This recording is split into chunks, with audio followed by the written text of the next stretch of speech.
You are listening to the Berman Method Podcast featuring Dr. Jake Berman and Jenny Berman, physician assistant, where we treat problems, not symptoms.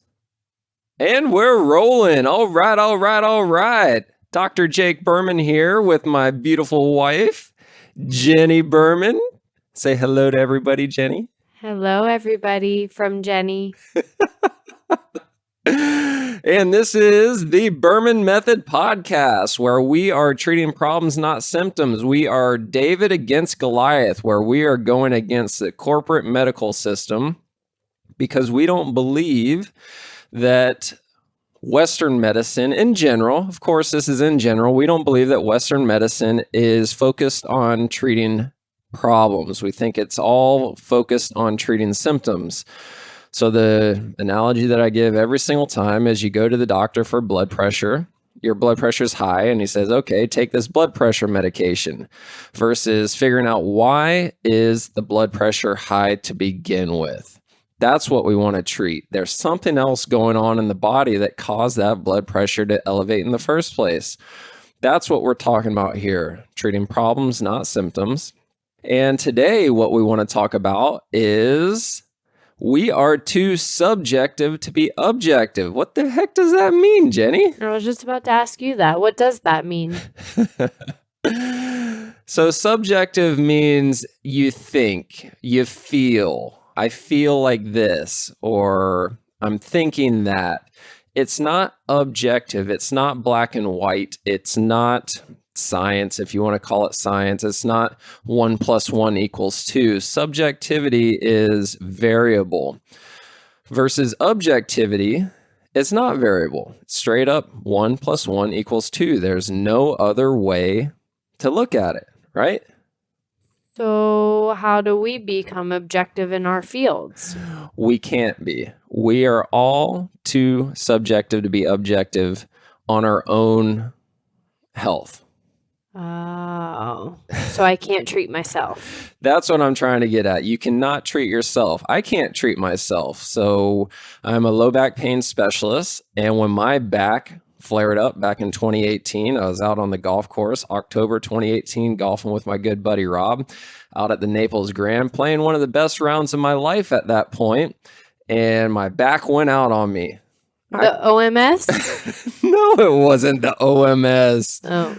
What the heck is OMS? Tell everybody else listening. What's OMS? It's Jake's diagnosis for himself, the old man syndrome. No, it wasn't the old man syndrome. It was the most common diagnosis we see, which is A weak butt? weak ass syndrome. My left glute was not firing. So to get back to that problem that I had on the golf course, my left glute was not firing. So when I was swinging that golf club, having a great time, I didn't have the stability, and that led to a major issue upstairs from the glute, which is the back. Anyways, I was too subjective to figure it out myself. I couldn't be objective enough to understand what was happening. So I kept thinking, oh my gosh, is this a herniated disc? This feels a lot like a herniated disc that I had back in 2012. I think I had one, or allegedly I had one. But anyways, I thought that's what it was at the time. So I spent the entire weekend, this was on a Friday, I spent the entire weekend treating this thing as if it were a herniated disc until I get into the office on Monday. And I had one of my PTs that was on staff look at me and he goes, dude, it's not a herniated disc. You've got a major, major weakness on your left side. You? Yes. Wow. So that's the point of this thing is, if I didn't realize that I had a weakness, how the heck can anybody else even stand a chance? Because this is what I live, eat, dream, sleep, whatever you want to call it. This is my life, the body and how it works, and working for constant symmetry and efficiency and effectiveness of the body working symmetrically on all sides.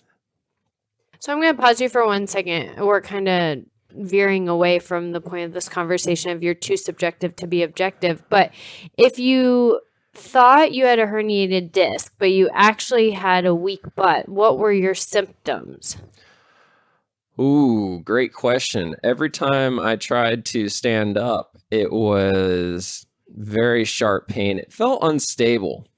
So in hindsight's always clear, right? 2020. Looking back, I remember that it just felt really fragile, really unstable. Every time I stood up, it just felt like it just was not right.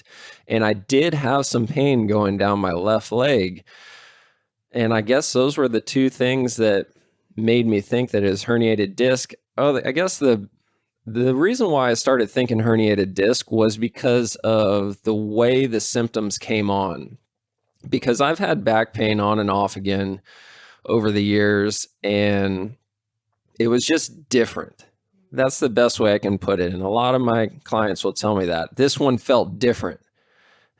That's what it was. It just felt different. I see. So you can have the pain radiating down the leg. You can have the sharp onset of back pain. You can have the weakness, the instability, but it comes down to weak glutes and not always an actual herniated disc or pain coming from the herniated disc. Yes, exactly. Okay. Good. That's important for a lot of people to know, that these symptoms can actually be coming from something different and not actually an MRI showing you that it's a herniated disc. Thank you for pointing that out. Okay. So going back, so you couldn't treat yourself over the weekend, but it was one of your PTs was actually able to do some objective testing, right? Yes, objective testing. So how did he determine that it was a weak glute and not your herniated disc? Just straight up objective testing. It's as simple as that. Put me on the table and see how strong one leg is compared to the other, and all different sorts of motions, internal rotation, external rotation, hip extension. So we're just manually testing the strength of the muscles in the surrounding area. So when you started activating the glute better, when he helped you to feel that you were activating it better, did your pain improve? It took a while. And this is one of the frustrating things for a lot of my clients is it took a while. I can honestly say that it was at least 3 weeks before I started even believing that we were treating the right thing. And that was challenging for me. Never in my life, never in my whole entire career did I ever get closer to going to the emergency room than I did that Saturday after playing golf. I really had to talk myself off of a ledge because I wanted to go. It was severe. You looked like a snake. You were like all crooked. He really did. Going back to that, but. Oh my gosh. The point of all of this is I was way too subjective to be objective. I spent the whole entire weekend treating something that it actually wasn't. And then it wasn't until I had somebody else look at me from the outside in objectively and said, this isn't even close to that. This is a lot more simpler than what you think it is. It's not that bad. And that's the one thing that a lot of clients don't want to hear is it's not that bad. Because when you're feeling that pain, remember that word feeling, that's subjective right there. When you're feeling it, you don't want somebody to tell you that it's not that bad because you're living it. It's bad. Right. Yeah. Even when you have high pain tolerance, it's bad. I get it. Yeah. So one thing that we want to talk about today is why is it acceptable in Western medicine to have an annual checkup, but it is not acceptable to have an annual or even a quarterly checkup for your physical health or even your nutritional health?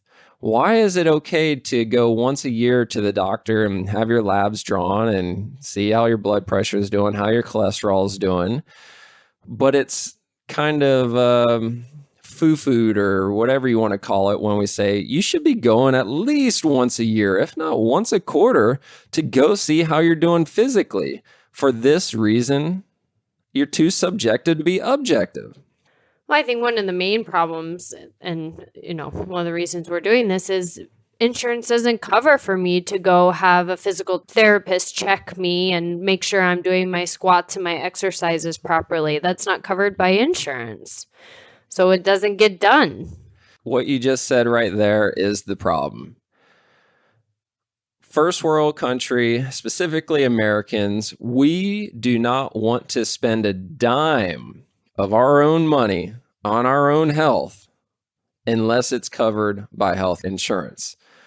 We think that insurance is supposed to pay for everything health related, and it's really challenging to find people that value their health more than the latest iPhone, for example. People will stand in line for days out in front of Apple waiting for the latest iPhone to come out and go spend, $1,000 or $1,200 on a new iPhone. But if you tell them they got to spend $100 of their own money for an annual physical checkup from the physical therapist, they're like, hell no. There's no way they would even think about doing it. That's a problem. It is a problem. And in some people's defense, a lot of times if you're paying out of pocket, it comes out to be a lot more if insurance isn't going to cover it. But that's besides the point. I agree with you that we should be having, I would say, quarterly checks when it comes to physical components, nutritional components, even blood work. I think annual, no matter how healthy you are, annual blood testing is not enough. And we see it in our own self because we work out 5, 6, 7, sometimes days per week. And if we didn't have each other to look at form, we would have a lot more injuries than we already do. Let's talk more about that. This is one of the reasons why I wanted to talk about this, is because I said it earlier, this is my specialty. The human body is my specialty. I'm a functional manual therapist, which means that I care a lot about perfect form and perfect functionality. My definition of functional means that everything is working the way it's supposed to be working. Everything is working optimally. Now, to get back to me and myself being too subjective to be objective, if I don't have Jenny look at me at least once a month, hey, Jenny, how's my squat looking today? Hey, Jenny, how's my posture doing today? Or even one of my therapists, how is this squat looking? How is this lunge looking? I can honestly tell everybody listening to this right now, there has not been one time that I've ever asked anybody to look at me that it's been perfect. And again, we're talking about small little changes, but that's important. It was not 100% correct. It might have been 90% correct, but it wasn't 100% correct. And this is what leads to people breaking down over time. And it's not fast. This happens over 10, 20, 30, 40, sometimes even 50 years, where you'll be doing something asymmetrical, just barely off. You might be doing it 95% correct, but it's not 100% correct. And that little discrepancy over the time, over the years, that's what causes things to break down. So if we spend a little time and a little money seeing our physical therapist or functional therapist or personal trainer, even if they're super qualified, on looking at our form, once a month or once every 3 months, that could potentially save us hundreds and thousands, not only dollars, but also days of pain. Days of pain, that psychological dilemma. I feel like I'm getting old. I'm not as good as I used to be. I'm getting older. All these thought processes that occur or creep up when your body doesn't move as good as it did 10 years ago. Now, you said something there that I want to get a little more in detail about, where you said if you had your physical therapist look at you, if you had your personal trainer look at you, that it would significantly help you go in the right direction. And here's a little plug for us and the way we think. It really, really matters who you have look at you, because this is not a knock on physical therapists in general. I'm a physical therapist. However, I can honestly tell you that there are a lot of physical therapists out there, and it's not their fault. It's the insurance company's fault, the corporate medical system's fault, because they have to see so many patients per hour per day. They're not able to spend the time to really look at it. It looks good. Okay, yeah, it looks good. But is it 100% correct? I mean, it might be 95% correct. Yeah, that looks really good. But is it 100% correct? And that's where things break down. Because they don't have the time to do the objective test. Exactly. Got it. When you're a physical therapist and you have to see multiple patients per hour, 2, 3, sometimes even 4 patients per hour, you don't physically have time to do these objective tests because it takes your attention. You have to really think about it. When you're seeing that many patients per hour, you pretty much have to say, here's your exercises sheet, go do it. Use this technician or a physical therapy assistant, and they're going to help guide you through it. And good luck, essentially, is what happens. However, if it's not done 100% correct, we're coming back to the same problem. You might feel better over 6, 8, 12 weeks even of doing some exercises 90 or 95% correct, but you're not going to fix the actual problem. It's going to come back. So how is your practice different than a regular physical therapy office? I don't know that we've talked a lot about that. That is a really, really wide question. Are you talking specifically in how we treat or in general or what? Well, why can, if somebody came to see you monthly or quarterly for their physical checks, it would be different than if they went to a corporate or physician-owned physical therapy office in most cases. I'm not saying that all PTs that work at those offices aren't, having the time, but how is your office different if I were to schedule a quarterly visit? Got it. Okay. We're completely cash. We don't take any insurance at all. And because we're completely cash, we can do exactly what you need us to do, no more, no less. So you come in, I can look at you and say, okay, this is what needs to happen now. Versus looking at you and you tell me something, then me having to think, okay, this is what you need, but insurance is not going to pay for that. So I'm going to have to do this other thing that's kind of close, but that's the thing that insurance is going to reimburse. I don't have to do that because I'm all cash. You get what you want. You can pay for whatever you want to do there. I'll interrupt you for a second. A big part of that for people who don't necessarily understand insurance reimbursement is when you go to a physical therapy office in most states, you have to have a referral that says shoulder pain or back pain or whatever you're going to see the physical therapist for. And the physical therapist has to practice whatever treatment and therapeutic exercises or whatever the treatment is, that has to fall into that category. Whereas at your practice, because you're out of network, you don't necessarily, if somebody comes in for back pain, you can look at them from head to toe, figure out where the back pain is coming from, fix the actual problem rather than having to stick right at the low back. Exactly. We get to figure out what is causing the back pain. Is it an ankle problem? Is it an instability problem coming from somewhere else? I think this is going to answer the question the best way.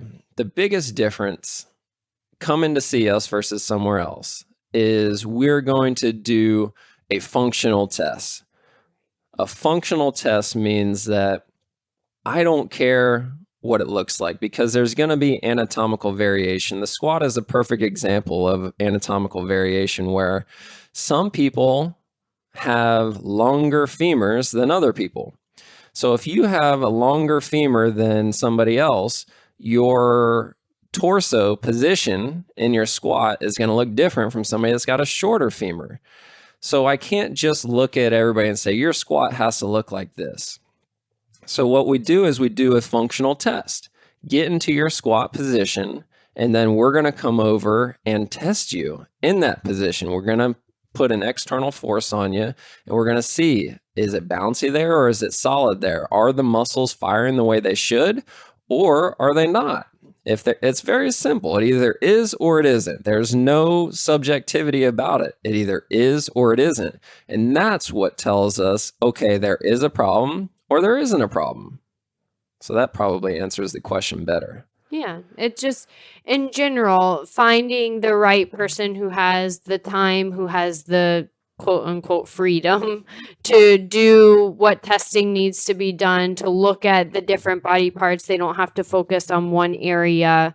So going to someone who is not necessarily dictated by insurance is going to be more beneficial in the long run for the physical checks. Exactly right. And, let's just be honest here. I would rather you go to somebody that takes your insurance to get checked up versus not go to anybody at all, because something is better than nothing. However, I think we should get a little more in detail on what are we even talking about? What is a regular check? Is it an annual check? Is it a 6-month check? Or what would be a good ballpark or marker to say, at every time period, this time period, I need to go get checked up? Even if it's just for 20, 30 minutes, I just need to go make sure that I'm still doing everything 100% correct. What do you think? My recommendation would be quarterly. I recommend, even when I see my own clients and they graduate from me because they're doing so well for whatever the reason they came, I always recommend, okay, this is your last visit. I'm going to see you back in 6 weeks first, and let's make sure that you're still on track with what you're doing. If at the 6-week mark they're doing great, then I say, okay, I want you to come back in 3 months. And so typically I will recommend a quarterly check for my clients specifically. And I think that's reasonable for physical too. And I'm going to go on. Okay, not let you talk yet. For just coming from my own personal being a very active person and exercising regularly, if I didn't have you, I would be in big trouble, because it's at least once a month that I'm like, oh, I think I need something checked, or I think my hips might be out and I can't seem to get them back in. Can you help me? So it really depends on how active the person is. Right there. That's what I was going to say is, from the physical aspect, I think it really does depend, because you and I, we train pretty hard. We're in the gym at least 6 days a week. You're working out 7 days a week. And again, it's appropriate training, meaning she's not overtraining certain muscle groups. It's completely different exercises, stressing completely different systems. So somebody like you, it needs to be a monthly thing because you're training really hard. Versus somebody else, if you're just exercising 2-3 times a week and you're not really going hard in the paint, quote unquote, hard in the paint, you could get by with a quarterly check-in.